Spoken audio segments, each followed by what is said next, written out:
Durante mais de um século, a humanidade viveu sob uma divisão intelectual.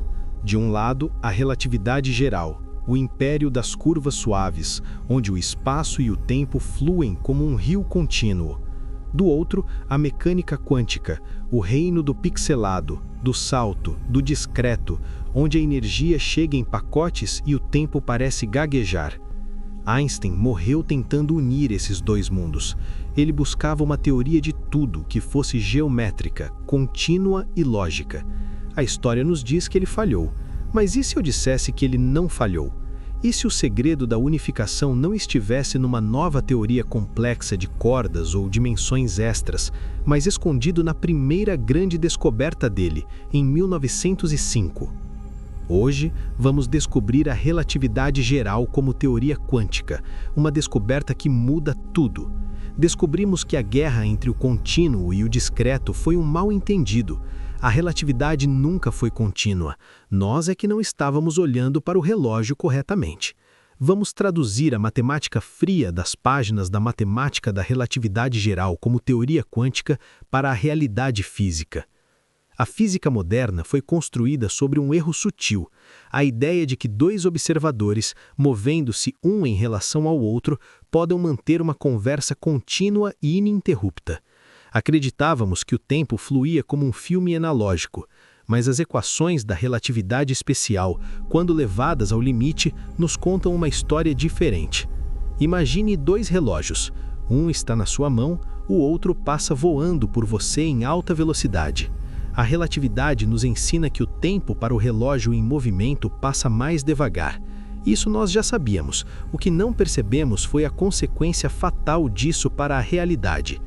No texto matemático da relatividade geral como teoria quântica, temos a evolução da fase. Pense na fase como o ponteiro dos segundos girando. Se o meu ponteiro gira numa velocidade e o seu gira em outra porque você está se movendo, eles vão sair de sincronia instantaneamente. A fórmula fundamental da relatividade geral como teoria quântica nos diz algo assustador e belo. A comunicação só é possível quando os ponteiros se alinham. Se o meu tempo e o seu tempo não batem, nós não existimos continuamente um para o outro. Nós só existimos nos instantes em que nossos ritmos se cruzam. É como um estroboscópio. É como olhar para uma roda de carro girando numa estrada à noite. Você não vê o movimento contínuo, você vê flashes. Aqui está a revelação que a relatividade geral, como teoria quântica, traz ao mundo. A quantização, aquela ideia estranha de que a natureza dá saltos, não é uma regra mágica imposta aos átomos. Ela é uma consequência geométrica de tentar sincronizar tempos diferentes. Quando a diferença de velocidade entre dois sistemas aumenta, a janela de comunicação entre eles se fecha e se abre em intervalos precisos. O relatividade geral, como teoria quântica, chama isso de amostragem relativística. A energia não vem em pacotes porque o tempo relativístico não permite que ela flua de outra forma. Se você tentasse passar energia continuamente entre tempos desencontrados, ela se cancelaria. Apenas os pacotes que cabem exatamente na janela de sincronia sobrevivem.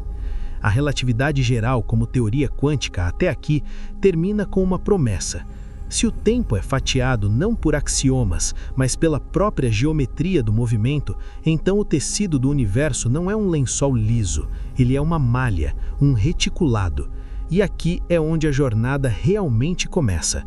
Se o tempo é uma série de cliques de sincronização, o que acontece quando essa sincronização falha completamente e dá um nó? Nós veremos, nesta série, que esses nós na sincronização do tempo são o que é chamado de partículas. Veremos que a massa do elétron ou do muon não são números aleatórios, mas a resistência dessa malha temporal em ser torcida. A relatividade geral, como teoria quântica, nos libertou da ilusão do contínuo. Ele nos mostrou que a relatividade geral já era quântica desde o dia em que Einstein escreveu a relatividade especial. Ele apenas não tinha visto que, ao esticar o tempo, ele estava fatiando a realidade. A unificação entre relatividade geral e mecânica quântica não exige uma nova física. Ela exige apenas que levemos a relatividade geral a sério, até suas últimas consequências. Bem-vindos à relatividade geral como teoria quântica. Nesta introdução inicial, descobrimos que o tempo é fatiado pelo movimento e que a gravidade define o ritmo dessas fatias. A relatividade geral, como teoria quântica, nos obriga a fazer a pergunta importante: quanto de realidade cabe dentro de um pedaço de espaço? Einstein nos deu a geometria, mas foi preciso olhar para a engenharia de telecomunicações para entender o que essa geometria estava fazendo. A relatividade geral, como teoria quântica, revela que o espaço-tempo não é apenas um palco vazio, ele é um canal de transmissão, e todo canal tem um limite. A matemática da relatividade geral, como teoria quântica, aplica pela primeira vez com rigor a teoria dos fundamentos de sinais e sistemas à relatividade geral. As fórmulas falam de band limit, limite de banda, e frequência de corte. O que isso significa fisicamente? Imagine que você está tentando baixar uma imagem em altíssima resolução, mas sua internet tem um limite de velocidade. Você não recebe a imagem infinita, você recebe os pixels que a banda permite. A relatividade geral com teoria quântica demonstra matematicamente que a curvatura do espaço-tempo atua como um filtro passa-baixa. A gravidade impede que frequências infinitamente altas, energias infinitas, existam. A matemática diz: o operador laplaciano tem um espectro limitado pela métrica. Isso significa que o universo não tem resolução infinita, ele tem um tamanho de pixel mínimo. Isso muda tudo. A incerteza de Heisenberg, que sempre pareceu uma névoa misteriosa na mecânica quântica, é revelada aqui como algo muito mais lógico, é um limite de largura de banda.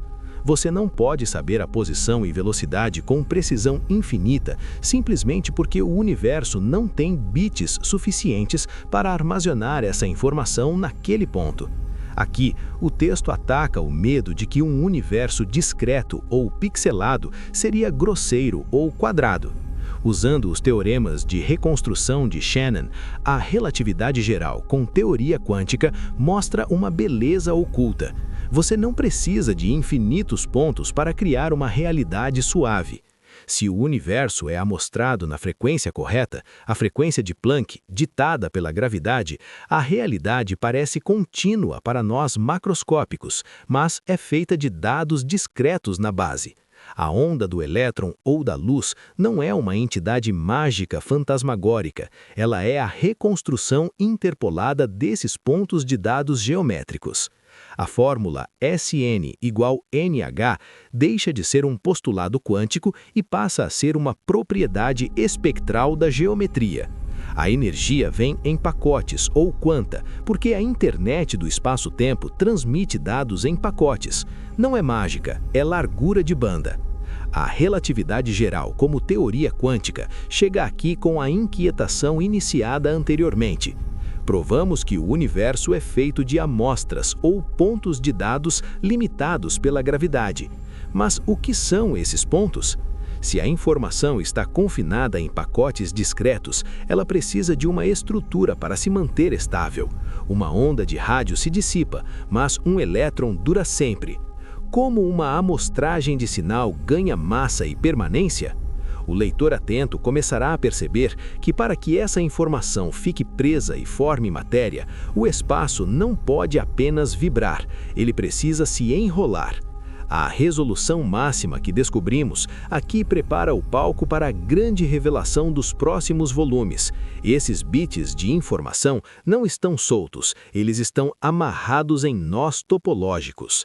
A relatividade geral nos disse que o espaço curva. A teoria de sinais nos disse que o espaço processa dados. Agora estamos quase prontos para descobrir que o espaço também dá nós. Até agora, nossa jornada revelou que o tempo pode ser comparado a um efeito estroboscópico e que a gravidade define a resolução da realidade. Mas ainda resta o maior mistério de todos, o comportamento fantasmagórico da matéria. Por que as partículas parecem estar em dois lugares ao mesmo tempo? Por que não podemos medir sua posição e velocidade simultaneamente? Durante um século, nos disseram: o mundo microscópico é intrinsecamente probabilístico. Deus joga dados. A relatividade geral, como teoria quântica, chega para dizer: não, Deus não joga dados, ele joga geometria. O que chamamos de estranheza quântica nada mais é do que o nosso fracasso em perceber que estamos nos movendo em uma superfície curva.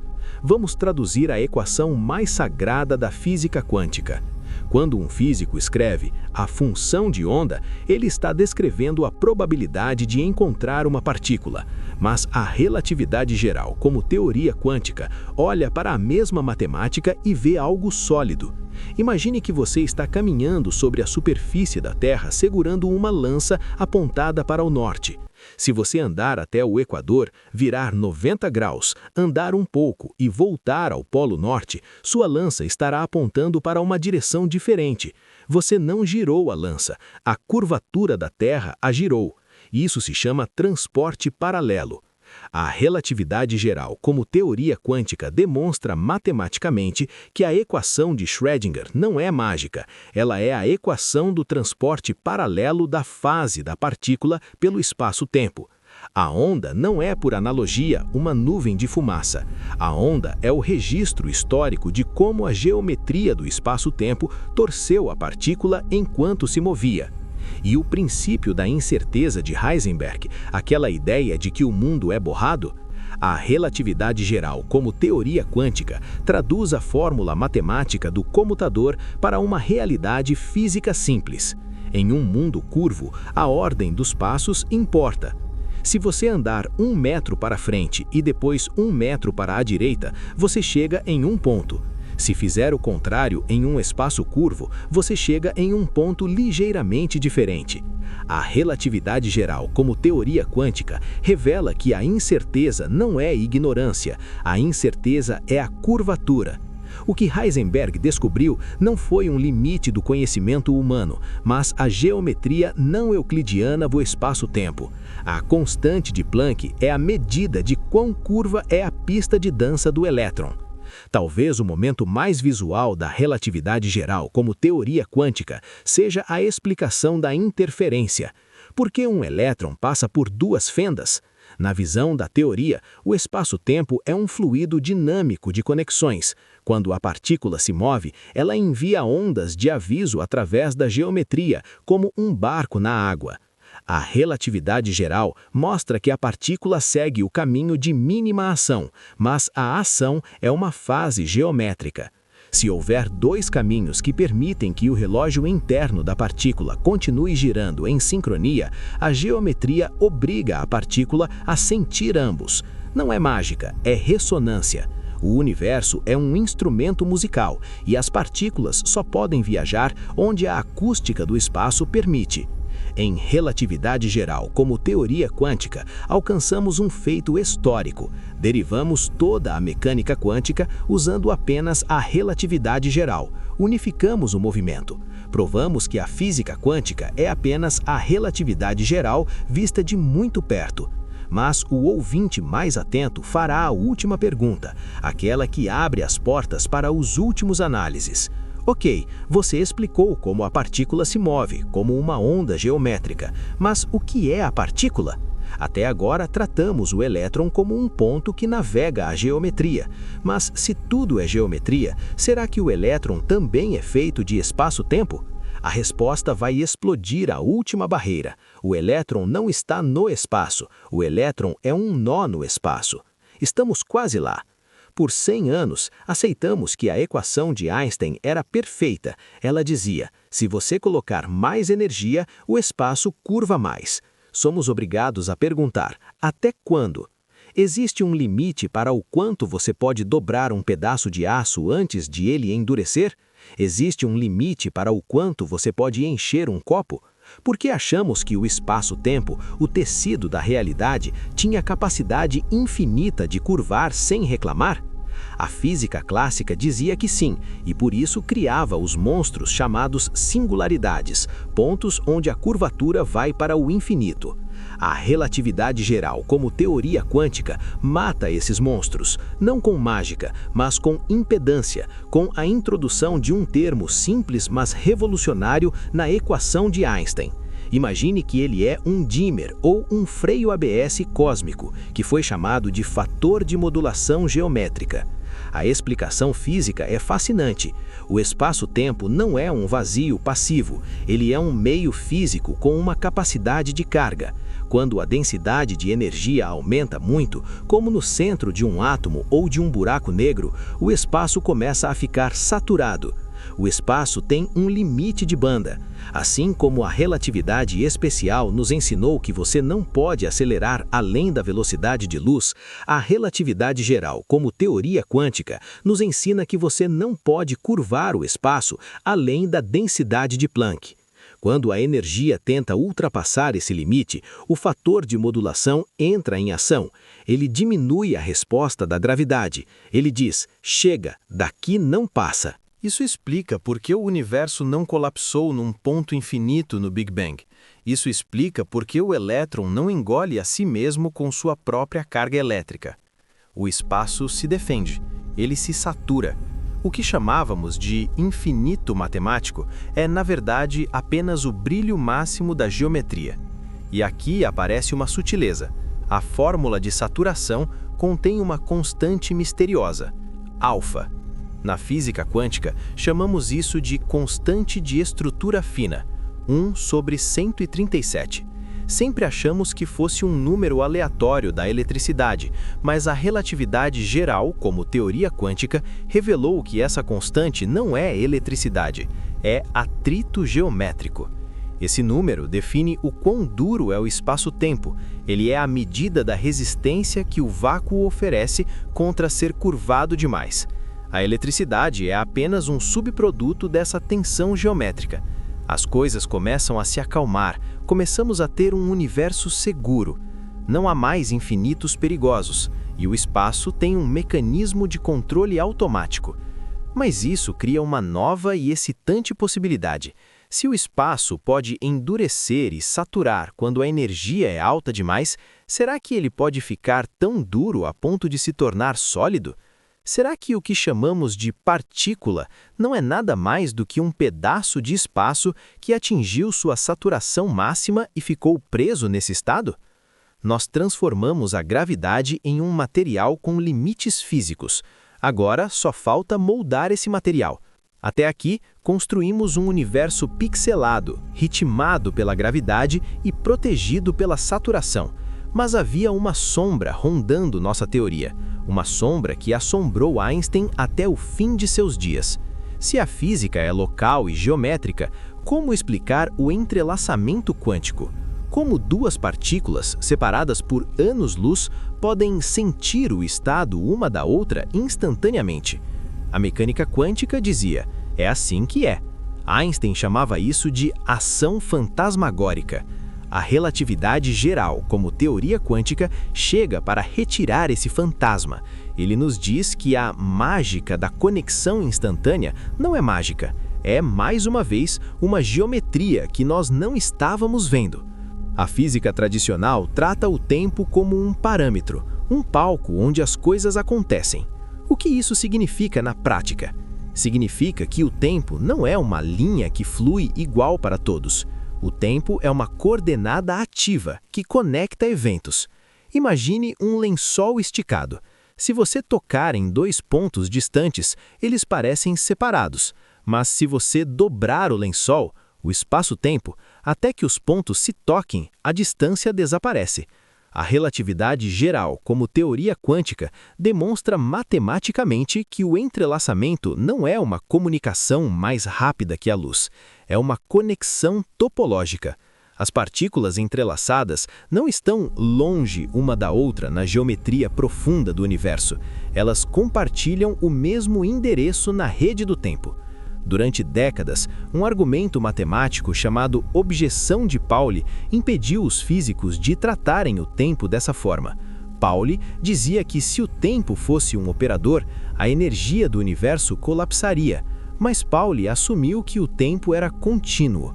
A forma como é vista essa discretização que é a chave, e essa forma de entender a discretização que não viola a barreira de Pauli.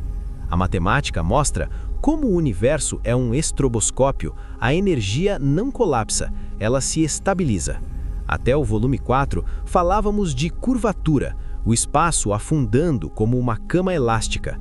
Ao analisarmos como múltiplas partículas interagem, descobrimos que o espaço não apenas curva, ele torce. A matemática do comutador deformado revela que para manter partículas conectadas, o tecido do espaço-tempo precisa se torcer. Essa torção não é apenas um detalhe, ela é a origem da complexidade. É essa torção que permite que o universo tenha estrutura e não seja apenas uma sopa lisa de gravidade. Agora podemos sentir que as peças do quebra-cabeça estão se unindo de forma assustadora. Temos um espaço que se comporta analogamente a um estroboscópio, que vibra com a gravidade, que satura e endurece, e agora temos um espaço que se torce para conectar pontos distantes. A pergunta final é inevitável. Se você pegar esse espaço duro e torcê-lo com força suficiente, ele dá um nó. E se ele der um nó, ele fica preso? Será que o que chamamos de partícula elementar, o elétron, o quark, o neutrino, não é nada mais do que um nó permanente nesse tecido torcido que acabamos de descobrir? O espaço está pronto para dar um nó. Durante nossa jornada, vimos o tempo se fragmentar, a gravidade criar ritmos e o espaço se saturar.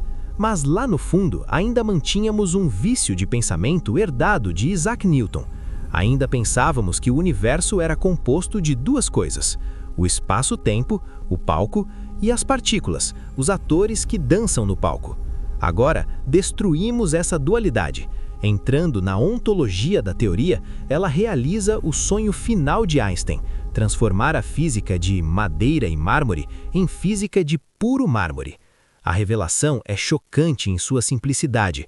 Não existem atores, existe apenas o palco, dobrado de formas complexas. A matemática da teoria introduz o conceito de defeito topológico. Vamos traduzir isso. Imagine um redemoinho na água. O redemoinho é um objeto? Você pode pegá-lo e colocá-lo numa caixa? Não. O redemoinho é a água. Ele é um padrão de movimento da água que ganha estabilidade. A matemática da relatividade geral como teoria quântica nos diz que o elétron, o quark e o fóton são exatamente isso, redemoinhos no espaço-tempo. Mas não são redemoinhos comuns que se desfazem. A matemática mostra que, devido à torção, o espaço dá um nó em si mesmo. A carga elétrica não é uma tinta pintada na partícula, ela é o número de voltas desse nó, o que a matemática chama de invariante de Chern-Simons. A partícula é estável porque a geometria não permite que o nó se desfaça sozinho. Um dos maiores mistérios da física de partículas é por que existem 3 vezes tudo: elétron, muon e tal. Por que não 4? Por que não 50? O modelo padrão atual não sabe, apenas aceita. A relatividade geral, como teoria quântica, responde isso usando a teoria de amostragem que construímos lá no início. Imagine que você está dobrando uma folha de papel. Você dobra uma vez, elétron, dobra de novo, muon, dobra mais uma vez, tal. Chega a um ponto em que o papel é tão grosso que não dá mais para dobrar novamente. Relatividade geral, como teoria quântica, traduz isso fisicamente. A malha do espaço-tempo tem um limite de resolução, a frequência de Planck. A matemática demonstra que o espaço só suporta 3 níveis de complexidade topológica antes de atingir a saturação máxima. Não existem mais gerações de partículas porque não há mais pixels na geometria do universo para desenhar nós mais complexos. A física de partículas é limitada pela resolução da tela do universo. Agora podemos visualizar que a força nuclear, a força elétrica e a gravidade não são coisas diferentes no seguinte sentido. A gravidade é a curvatura do tecido, o eletromagnetismo é a torção do tecido, e a massa é o nó no tecido. Tudo o que você toca, seu corpo, as estrelas, tudo é feito de vazio torcido. A solidez da matéria é apenas a resistência do espaço a ser destorcido. Temos a forma, Sabemos agora que o elétron é um nó topológico e sabemos por que existem apenas 3 tipos de leptons. A estrutura qualitativa está completa, mas a ciência exige precisão. Se essa teoria é a verdade final, ela tem que ser capaz de colocar esse nó na balança e prever exatamente quanto ele pesa, sem medir em laboratório. Ela tem que ser capaz de dizer, por exemplo, por que o elétron tem o peso que tem e não outro valor qualquer. A resposta para isso, a prova final de que a relatividade geral é a teoria quântica, está na calculadora a seguir. Nós desenhamos o universo. Agora, vamos calcular o preço de sua construção. Chegamos ao final desta jornada. Até agora, nossa jornada foi fascinante. Mas a ciência não é feita apenas de fascínios. A ciência é feita de precisão brutal. Durante décadas, o modelo padrão da física foi como uma receita de bolo, onde ninguém sabia a origem dos ingredientes. Os físicos mediam a massa do elétron, a força elétrica e anotavam no papel. Isso não é entender, isso é catalogar. A relatividade geral, como teoria quântica, é o momento em que paramos de catalogar e começamos a derivar. Se a relatividade geral é realmente a teoria quântica, ela não pode precisar desses números, ela tem que produzi-los. A primeira grande revelação da relatividade geral como teoria quântica foi no número mais misterioso da física, 1/137, a constante de estrutura fina. Grandes físicos como Feynman e Pauli morreram obcecados por esse número. Por que a luz interage com a matéria exatamente com essa força? A relatividade geral, como teoria quântica, nos dá a resposta, e ela é puramente geométrica. Lembra da saturação e do atrito geométrico que discutimos antes? Aqui, colocamos isso na calculadora. A teoria mostra que 1/137 não é um número aleatório. Ele é o coeficiente de fricção topológica do espaço-tempo. Imagine que você está tentando dar um nó em uma corda grossa. Existe um limite de o quanto você pode apertar esse nó antes que a própria corda resista e trave. A fórmula derivada no texto mostra que a corda, o espaço-tempo, tem uma resistência estrutural intrínseca. A eletricidade tem a força que tem porque o espaço não permite que ela seja mais forte. A geometria trava exatamente nesse valor. E quanto ao peso das partículas? Por que o muon é 207 vezes mais pesado que o elétron se eles são irmãos? A física antiga não tinha resposta. A relatividade geral, como teoria quântica, tem. Usando o conceito de impedância de malha, o texto calcula essas massas como se fossem notas musicais em um instrumento com resistência. Pense no espaço-tempo como uma membrana de alto-falante. O elétron é a vibração fundamental, é fácil de fazer. O muon e o tau são vibrações mais rápidas e complexas. Mas a membrana do universo tem inércia, ela resiste a vibrar nessas frequências mais altas. O volume 7 demonstra que a massa extra dessas partículas não vem de mais matéria, mas da energia necessária para vencer a impedância do vácuo. Nós não inserimos a massa do muon na equação, nós inserimos a geometria do nó da relatividade geral como teoria quântica e a equação nos devolveu a massa exata do muon. Ao fechar a relatividade geral como teoria quântica, percebe-se algo avassalador. Não existem forças fundamentais, não existem partículas elementares com propriedades mágicas, não existem constantes arbitrárias. O que existe é um único tecido, o espaço-tempo. Sua oscilação é o tempo. Sua curvatura é a gravidade. Sua resolução é a quântica. Sua saturação é a matéria. E sua resistência geométrica são as constantes da natureza. Einstein passou os últimos 30 anos de sua vida procurando isso. Ele achava que havia falhado, mas a relatividade geral como teoria quântica prova que ele só parou de calcular cedo demais. A chave não estava em inventar novas teorias, mas em levar a relatividade geral às suas consequências finais, absolutas e matemáticas. O universo não é feito de coisas, ele é feito de geometria. E agora, finalmente, nós temos o mapa completo.